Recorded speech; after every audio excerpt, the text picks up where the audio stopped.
Hello, everyone, and welcome to Concordia University's Fourth Space. Thank you for joining us for today's event, Pumpkin Afterlife, a vermicomposting demo with ABCompost and the Concordia Farmers Market. Here at Fourth Space, we work with our university community to help mobilize knowledge by co-creating daily activities that examine research questions and projects in development across the university. We're running today's Zoom as a live streamed Zoom meeting. And we are doing this located from Fourth Space, which is located on Indigenous lands in Tiohtià:ke, Montreal. For those of you joining the Zoom, we welcome your comments and questions with a raised hand or via the chat. And for those of you in the space, we welcome your comments and questions. If you'd like to participate, just let us know by raising a hand and we'll get a microphone to you. With that, it's my pleasure to hand it over to Master's Student in Geography, Planning, and Environment, and the coordinator at the Concordia Greenhouse and ABCompost, Catherine Rokakis. Welcome. Hi, thank you for that introduction. My name is Catherine, and yes, I am a graduate in the Department of Geography, Planning, and Environment.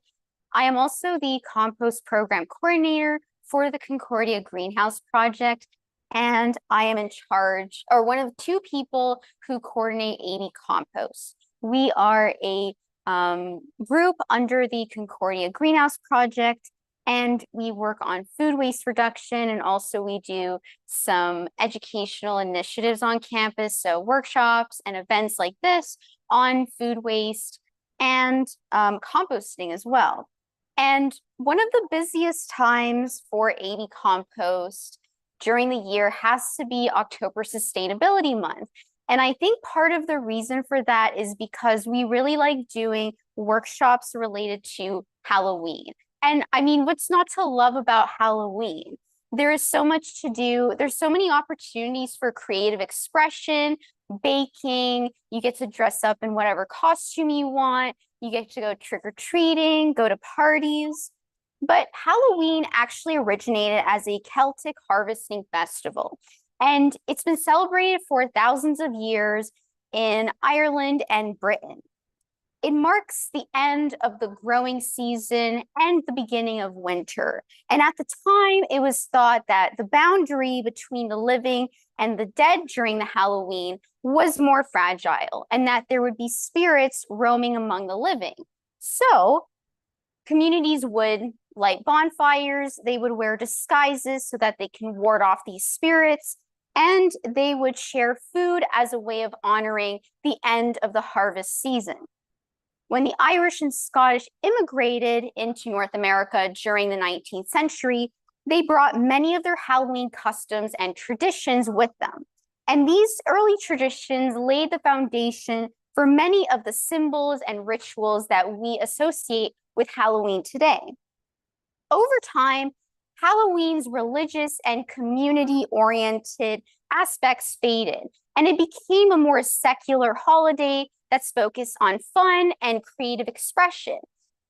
And as capitalism and our consumer culture took force during the 20th century, Halloween was no longer just a simple holiday. Retailers, companies, and marketers recognized the potential to commercialize Halloween in order to make a lot of profit. And every year, we see tons of stores filled with Halloween costumes that people can pick out every year. And we're almost incentivized to pick a new costume every year, depending on what the trend is. We also see that every year there's new decorations related to Halloween, and they almost always seem to be slightly more elaborate or slightly cuter than the ones of previous years. And this also incentivizes consumers to buy more, and then throw out all of the other decorations from the previous years. We also see companies like Nestle and Hershey's, and because a lot of their products are related to candy, they recognize the opportunity to earn more profit during Halloween, and they specifically market certain products or certain types of packaging during this time. And as a result, what was once just a simple day of community gathering, has now turned into weeks of shopping, decorating, and buying costumes, all in the name of Halloween spirit.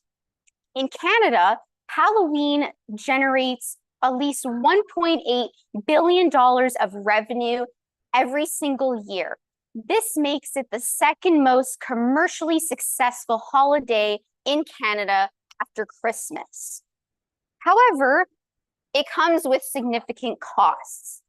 Consumer culture encourages us to buy more, buy more, buy more, and to simply discard things that we no longer perceive to have value.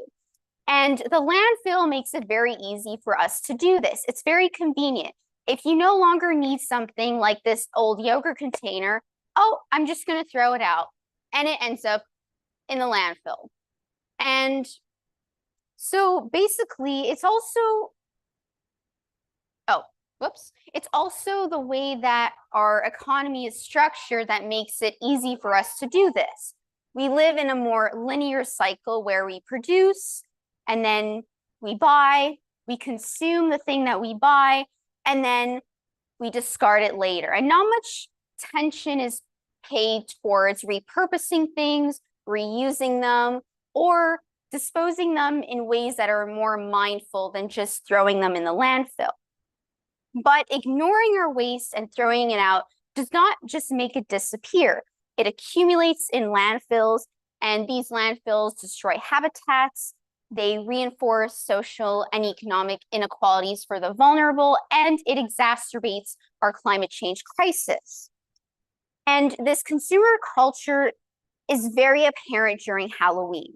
In Canada, approximately 280 kilotons of synthetic textile waste is disposed of in a landfill only in 2020. So that's just for 1 year, right? And so a lot of this waste, this textile waste, it comes from single-use Halloween costumes where people are just simply following the new trend and, oh, next year, I'm not going to need this, throw it in the garbage. And we can also see this with pumpkins, which has become an iconic symbol of Halloween. It's estimated that 1 billion pounds of pumpkin are thrown in the landfill every single year in the United States alone. Meanwhile, in the United Kingdom, the World Economic Forum estimates 18,000 tons of pumpkin are thrown in the landfill every year. And just for a little visual, this represents 360 million pumpkin pie slices, which is a lot of food. It's extremely wasteful of the food that we're lucky to have, but it's also a major driver of climate change because throwing food in the landfill releases methane, which is also between 30 to 40 times more potent than carbon dioxide. And this shows that Halloween, yes, it's a celebration of fun, community, creativity, but its commercialization has unfortunately made it so that Halloween contributes to a lot of the environmental and social problems that we are currently facing. And I think it's very important to recognize that. Part of our issue with the waste crisis stems from cultural norms that we've adopted and the ways that we think about waste, the ways that we think of objects and how they have inherent value. For years, there's researchers and writers, I've used the examples of these books here, and they ask very important questions, like what do we even mean by waste? Why does an object have value or not? How do different societies perceive what is valuable or what is in the landfill? And how do we shift these perceptions as to what is considered waste? And these are certainly very important questions. And in order to see these cultural shifts happen over time, I think Halloween is a very good opportunity for us to do this because it's a very visible holiday, it's widely celebrated, and it's deeply tied to our consumerist nature, which desperately needs fixing. And because it's so culturally prominent, it offers us a unique moment to challenge some of these cultural norms that we've adopted. And today, we want to illustrate this by reconsidering how to use the pumpkin, right? So let's think about different ways that we can use the pumpkin or dispose of it responsibly, even if it appears to have had lost its commercial value. And the jack-o'-lantern is a very iconic part of Halloween. And many people like to carve pumpkins at home. They like to do different designs and faces. But did you know that traditionally, for Halloween, carving jack-o'-lanterns did not start off with pumpkins. In fact, it actually used to start with turnips or potatoes. And the Irish would carve these either turnips or potatoes, whatever they had, into lanterns, which they thought would ward off evil spirits. It was only when many immigrants arrived to North America where they learned about the pumpkin existing. And because the pumpkin is native to North America, they were plentiful. And not only that, the Irish realized that pumpkins are actually bigger, so they create bigger faces that can ward off more spirits, but also they're easier to carve into faces than potatoes. And so what's interesting about this shift is that it reflects how cultural traditions adapt to local environments and materials. And essentially, it reflects seasonality and availability. These shifts happened because this is what was seasonally available. And so this represents a lot about what we think of sustainability today. And unfortunately, because Halloween has become so commercialized, when we think of the pumpkin, we think of this linear food cycle where food is grown, it is transported to cities, it's sold for our personal benefit, and then it either gets eaten or it's thrown away, and we never think about what happens after that again. Whereas traditionally, food cycles kind of look something like this. It's more of a circular system, whereas it's not just about food being grown, but there's a process to how food is being grown. There needs to be fertile soil, and where do we get that fertile soil? How do we replenish the nutrients into the soil that grows our food? And traditionally, a lot of these nutrients would decompose in the soil, or we would compost them, which would reintroduce the nutrients back into the soil that helps to grow the food that we eat. And this is part of why we started ABCompost in 2022. We were simply a group of students who became concerned about the amount of food waste being generated on campus, and our goal was to promote a more circular food system by composting the food on campus and ensuring that something is being mindfully repurposed about all the food that we're not eating, right? So what better way to promote the cycle than Halloween? So here I have a picture of some pumpkins that we carved during our recent pumpkin carving workshop. This happens to be probably our most popular workshop, and there's a very good reason for this. Students like to carve pumpkins, right? But we wanted to make it a little bit different. We wanted to make it so that students did not necessarily have to worry about, oh, what happens to all of the extra pumpkin that I've carved and I don't have any purpose for it? What do I do with it? Do I throw it away? Well, that's where we come in. So here in this white bin, I have all of the pumpkin discards that were generated from our workshop. So we have seeds, and I'll be talking a little bit more about potential ways to also use this pumpkin without composting it. But unfortunately, there's some students, they don't have access to ovens. They don't have access to cooking tools that they need in order to cook with the pumpkin like many of us would. So for every student who came to our workshop, anything that they did not want to use, they put it in this bin. However, there are some students who did, they did actually use some of these pumpkin, okay, yeah, so some students actually did use the seeds and they actually wrapped it in plastic bags or napkins, and they brought it home and they roasted pumpkin seeds. This is such a delicious snack, and I happened to make some with the pumpkin that I carved on the right there. And yeah, I brought it to school. I shared it with coworkers. It was great.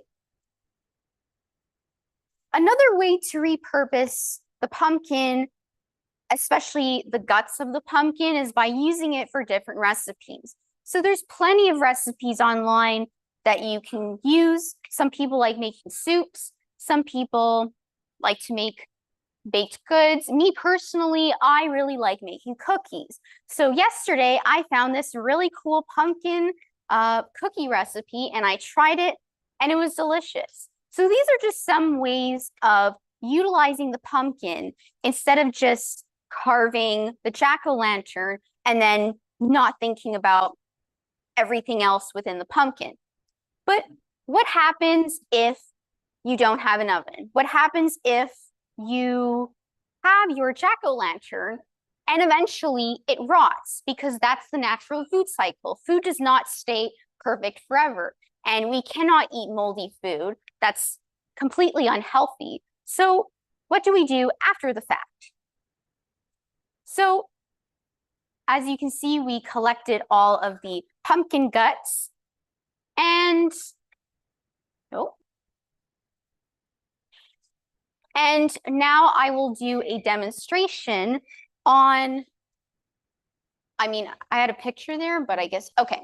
Well, yeah, on vermicomposting. So part of our work for ABCompost is we do a lot of vermicomposting on campus. And every year when we have these pumpkin carving workshops, that's exactly what we do. We take the pumpkin leftover and we feed it to worms. So for today, for the rest of the workshop, I'm going to show you what that looks like. So here I have brought two of our bigger vermicomposters, and they look like this. And so essentially vermicomposting is the process of taking worms like these. Do I have gloves? Yes, I do. I should probably use my gloves. And eventually the worms work a lot with bacteria and fungi that live among the soil, and altogether they work and they turn food waste into compost. But what's special about vermicomposting is the compost is actually from the poop of the worms. So essentially, the worms are eating a lot of our food scraps and then they turn it into compost. They poop it out, right? And so the way it works is that, like us, we like living in a nice home, and so do worms. So we have these containers, larger containers that we put them in, and we also have ventilation holes at the top like that. And essentially this ensures that the worms can breathe, there's oxygen flow throughout the bin, but it also ensures that there's not too much light entering the bin because worms do not like sunlight. They will do anything in their power to go as far away from the sun as possible. And so, I don't know what that is, but eventually, the worms will eat all of the food and they will also reproduce. So fun fact about worms, they have the both male and female reproductive organs. So they have sperm and they are also capable of laying cocoons. So they will often join together and they will exchange sperm, lay cocoons, and then each cocoon has between, well, only a couple of baby worms actually survive once they hatch. And usually they lay these about once a month or once every 2 months. And then eventually it turns into rich compost. So every week when we are feeding our bins, it looks something like this. So here I have our pumpkin guts, and I'm just weighing how much I am putting in each bin.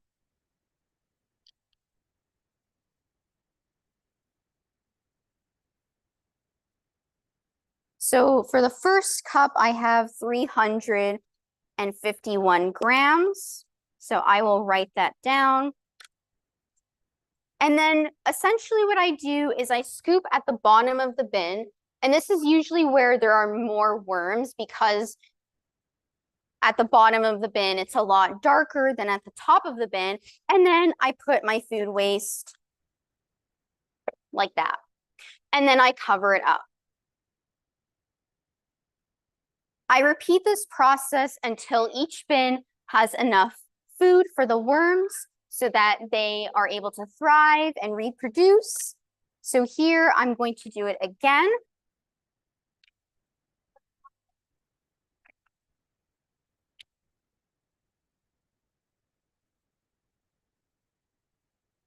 And here I have 334 grams of food.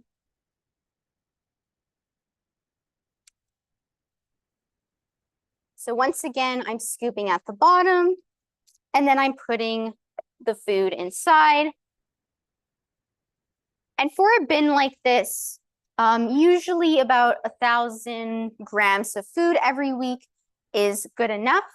And if anyone in the audience would like to see some worms, I will come around and bring you some so that you can more clearly see the worms.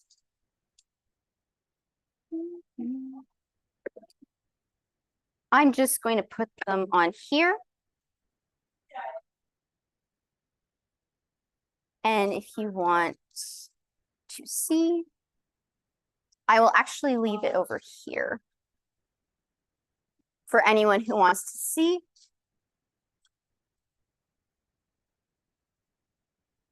So I'm just going to feed this bin one more time. And the worms that we use for this process, they're called red wiggler worms. And fun fact, there are actually only 4 types of worms that are suitable for vermicomposting. One of them are red wiggler worms, but there's also European night crawlers, the Indian blue worms, as well as the African night crawlers.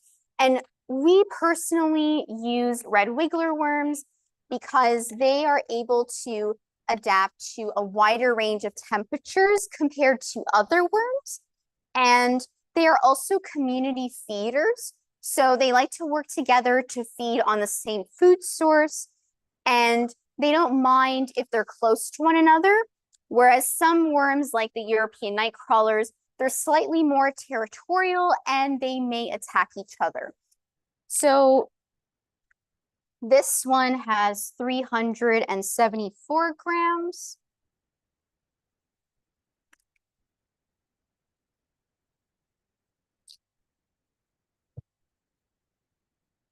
So that's it for this bin. Before I close it though, we like to do one last step, and we like to sprinkle on this special powder. It's called diatomaceous earth. And essentially, this is a powder that forms at the bottom of the sea. It's basically made of crushed shells, and it kills any insect with exoskeletons, including flies or other pests that we do not want in the bin. But because worms don't have an exoskeleton, they are unaffected by this powder. So I basically sprinkle it on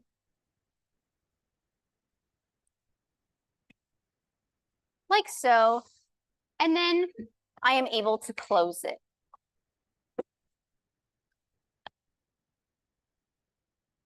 And from there, I move on to the next spin.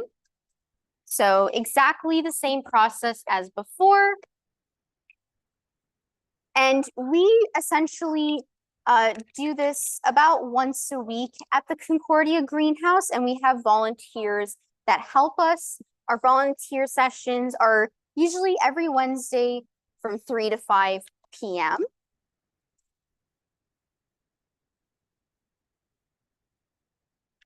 All right, so here we have 322 grams.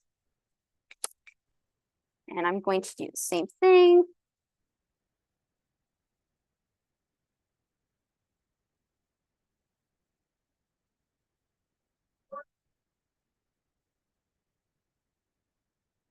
And then one last time.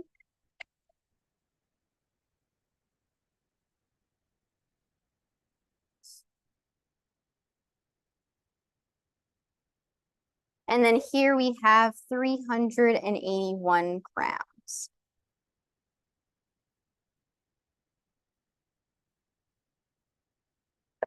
So yeah, and then I'm going to sprinkle some diatomaceous earth.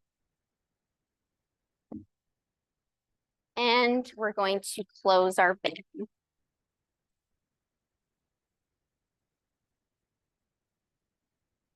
All right, so aside from carving the pumpkin and cooking with the seeds or with the guts of the pumpkin, this is a way to eliminate food waste that comes from the other parts of pumpkins that we don't necessarily eat, or when the jack-o'-lantern becomes extra moldy. And so essentially, I guess that concludes my workshop for today. And yeah, Halloween is a celebration of fun and decorating, making costumes, and having fall gatherings. But in a world where it's often more convenient to throw things away than be mindful of what actually happens once it's thrown away, Halloween has unfortunately become a holiday that is heavily marketed, commodified, and that generates a lot of waste. But part of what we want to do at ABCompost is communicate the fact that waste is not, the definition of waste is not objective and it's not fixed. It's shaped by our cultural and systemic norms that we've adopted over time. And one way of changing this mindset is by using celebrations like Halloween, which are supposed to be fun and festive. And so introducing slowly things like this so that we could remind ourselves of how to become more sustainable with our food systems, and also that traditions can evolve sometimes, and that's okay. So as we celebrate Halloween in a few days, it's important to think about the afterlife of our pumpkins and how potentially small actions can make a big difference in the long run. So if you would like to know more information about the work that we do, we have an Instagram, we also have an email, and since we are also part of the Concordia Greenhouse Project, they also have an Instagram, they have a whole website which we are on, and you are also free to contact them as well. We have some upcoming workshops at the greenhouse. If you would like to know more about the biology of worms, we have a vermibiology workshop. It is scheduled for tomorrow, and it is up on both of our Instagrams. So if you'd like to know more information, feel free to check it out. And if the audience has any questions, I would be very happy to answer them now. So thank you everyone for joining me today as I compost leftover pumpkin waste.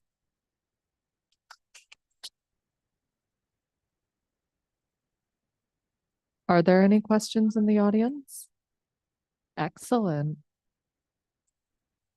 I was wondering how composting with worms compares to other types of composting and how much food waste, like worms process every week, like a tank that size, how long do you think it will take to eat the pumpkins? How long will they take to eat my jack-o'-lantern? I want to know. That's a great question. So, essentially, the worms, they eat half of their body weight every single day. And so that's the estimate that we like to use when we are feeding our bins. So that's why for a bin of this size, somewhere between 1,000 and 1,500 grams of food is usually what we feed them. But honestly, worms are extremely resilient. They, if you go weeks without feeding them, or if you feed them too much, they somehow always survive. Like, it's actually crazy. But that is the estimate that we like to use. And then in terms of other composting methods, there's only heat and bacteria involved in the decomposition process. But what makes vermicomposting special is that there's also worms. So it processes the food waste a lot faster. So with bins like these, we often see compost come up in a minimum 2 months, right? 2 to 3 months, which is a lot faster than other composting methods like pile composting. It could take 4 to 6 months. So that is why we prefer using vermicomposting. And it's also something that you can do year round too, right? Because other methods, you have to do them outside, whereas with vermicomposting, you can leave them inside, no problem. As long as you take care of your bin properly, there should not be any issues with insects or odors. So yeah, great question.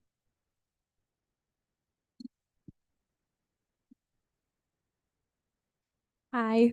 I recently made a vermicompost bin with Cult of Action. But I now have flies and I don't know how to deal with that. But I see that you have like that powder, but you said if it's just eggshells, could you just kind of dry your eggshells at home and blend them and use that? Or do you have to buy it separately? Yeah, so I'm actually not familiar with how diatomaceous earth is made. I just know like one of the things that they use are crushed shells from the sea. But they probably use other products in there as well. So I have no idea how to make diatomaceous earth. But it's just something that we buy. It's sold at Canadian Tire, or other stores that have gardening supplies. Usually they carry diatomaceous earth. And it's also used sometimes as like pest control, even in houses, like they have a liquid form as well. So yeah, unfortunately, I'm not familiar with how to make it. So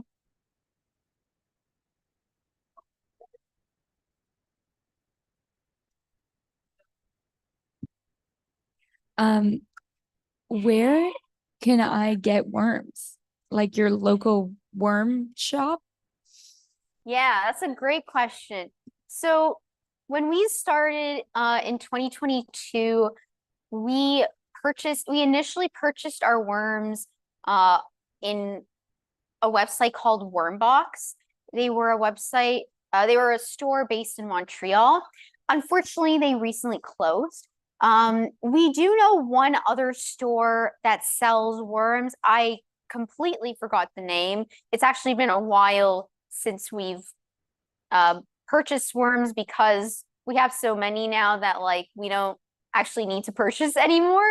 But yeah, there is one store in Montreal. I forgot the name. Yeah, and then there's also some other Canadian stores here and there. In British Columbia, there's one called Pacific Composting. There's also some in Ontario. But yeah, there are not many stores, but we actually do sell worms for those who are interested. So yeah, we have more information on our Instagram about that too. Any other questions?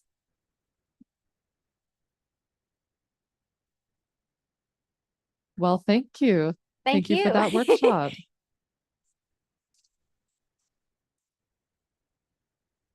Thank you to everyone for coming into Fourth Space today for this conversation.